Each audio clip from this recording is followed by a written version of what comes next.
अब आगे हम लोग देखेंगे पेयजल। जल एक प्राकृतिक संसाधन, जीवन निर्वाह के लिए जल का महत्व, ये तो हमने पढ़ लिया। अब देखेंगे पेयजल। पेयजल क्या है, किसे कहते हैं? तो पीने योग्य जल को पेयजल कहते हैं। जो पीने के लायक हो, जिसको पीने से हमारा तबीयत खराब ना हो, वो पेयजल है। पीने योग्य जल को पेयजल कहते हैं। ठीक है, तो क्या सभी जल पेयजल होते हैं? सभी जल पीने के योग्य होते हैं? कहने का मतलब है सभी स्रोतों से प्राप्त जल पीने योग्य होता है क्या? नहीं। विभिन्न स्रोतों से प्राप्त जल में घुलित लवण, निलंबित कण तथा सूक्ष्म जीवाणु हो सकते हैं। कुछ घुले हुए लवण हमारे शरीर के लिए आवश्यक है, किंतु इनकी मात्रा यदि आवश्यकता से अधिक हो तो उन्हें जल से हटाना चाहिए।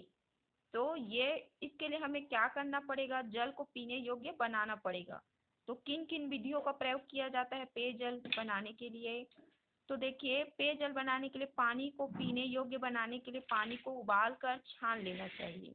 ठीक है, इसके अलावा कुछ रासायनिक पदार्थ, पोटेशियम परमैंगनेट, ब्लीचिंग पाउडर, फिटकरी आदि मिला देना चाहिए। इसके अलावा घरों में जल में निलंबित अशुद्धियों को दूर करने के लिए सिरेमिक कैंडल युक्त फिल्टर का उपयोग किया जाता है।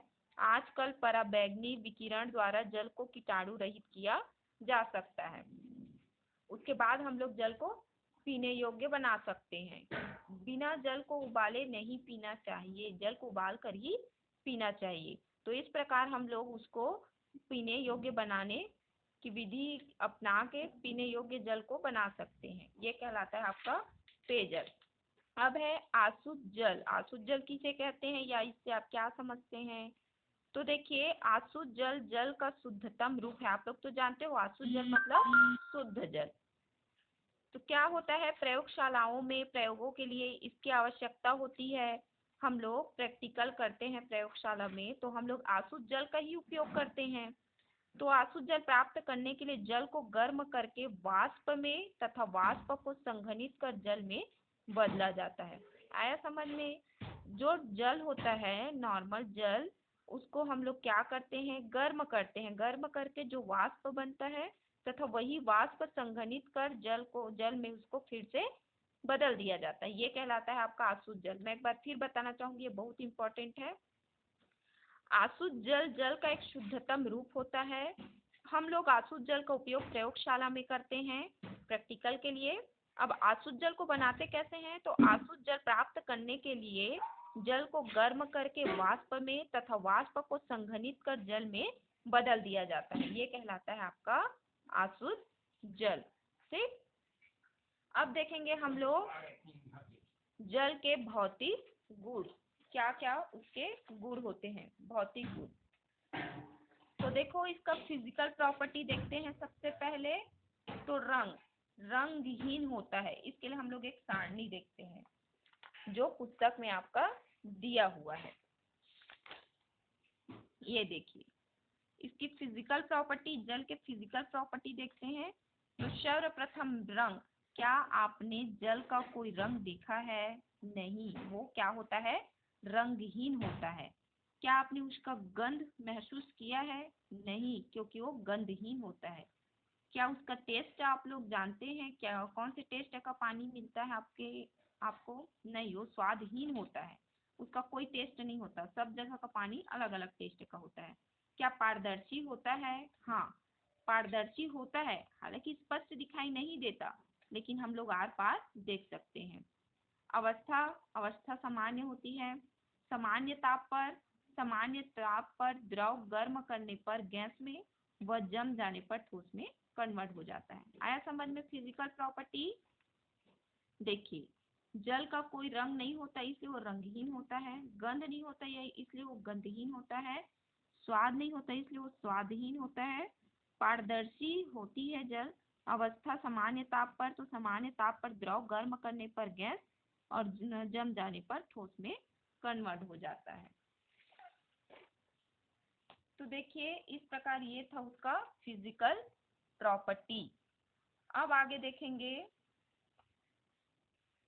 इसके लिए एक क्रियाकलाप दिया है। जैसे कि एक परख नली जल लेते हैं, ठीक है। इसके लिए क्रियाकलाप दिए हैं, यहाँ पे देख लेते हैं।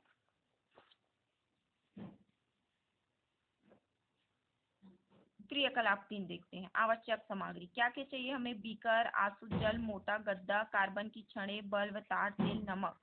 अब हम लोग सर्वप्रथम विद्युत चालकता देखते हैं, ठीक है। तो एक बीकर में आसुत जल लें, ये बीकर दिख रहा है, इसमें क्या लिया गया है? आसुत जल, मतलब शुद्ध जल। अब मोटे गद्दे में 2 कार्बन की छड़ें लगा दें। कार्बन का छड़ लगा है जिसको बोला जाता है इलेक्ट्रोड।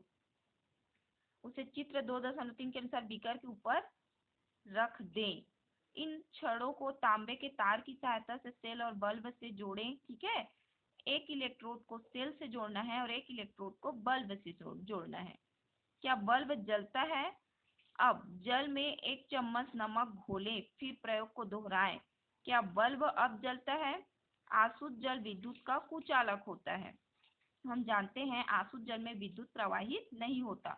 जिसमें विद्युत प्रवाहित होता है वो सुचालक होता है, जिसमें विद्युत प्रवाहित नहीं होता वो कुचालक होता है। किंतु लवण घुल जाने के कारण विलयन विद्युत का चालक हो गया। आप आसुत जल लिए थे लेकिन उसमें क्या लिए? लवण लिए। लवण इसलिए लिए ताकि उसमें विद्युत चालक मतलब विद्युत धारा प्रवाहित हो सके। तो जब आप लवण लोगे तब इसमें विद्युत धारा बहना चालू होगा, लेकिन जब नहीं लिए रहोगे तो आसुत जल में विद्युत धारा प्रवाहित नहीं होती। बरसात के दिनों में कभी कभी खुले बिजली के तार का गीली दीवार से संपर्क हो जाना, तो दीवार छूने से क्या होता है? झटका लगता है। इसका कारण भी जल में घुले लवणों के कारण जल से विद्युत का प्रवाहित होना है। जल एक अनोखा विलायक। जल में बहुत से पदार्थ घुलनशील है, इसे सार्वत्रिक विलायक कहते हैं। अब ये अच्छा टॉपिक आया, जल को सार्वत्रिक विलायक क्यों कहा जाता है? तो क्यों कहा जाता है? जल में बहुत से पदार्थों को घोलने की शक्ति होती है। आप कुछ भी घोलो जल में वो घुल जाता है, जल उसको अपने में घोल लेता है, इसलिए उसको क्या बोला जाता है? सार्वत्रिक विलायक। किसी भी विलायक में घुलने वाले पदार्थ को विलेय कहते हैं। जब कोई विलेय विलायक में घुलता है तो बना मिश्रण विलयन कहलाता है। तो ये आपका क्रियाकलाप है 3। इसमें क्या क्या किए? सर्वप्रथम एक बीकर लिए, बीकर में आसुत जल को भर दिए, इसमें 2 इलेक्ट्रोड लगाए। अब दोनों इलेक्ट्रोड को, एक को सेल से जोड़ दिए, एक को बल्ब से जोड़ दिए, ठीक है। अब उसके बाद भी उसमें विद्युत धारा प्रवाहित नहीं हो रही थी, तो उसमें हम लोग लवण की कुछ मात्रा डाले, तो लवण जैसे ही उसमें घुला उसमें विद्युत धारा प्रवाहित होना चालू हो गए। ये कहलाता है विद्युत की चालकता।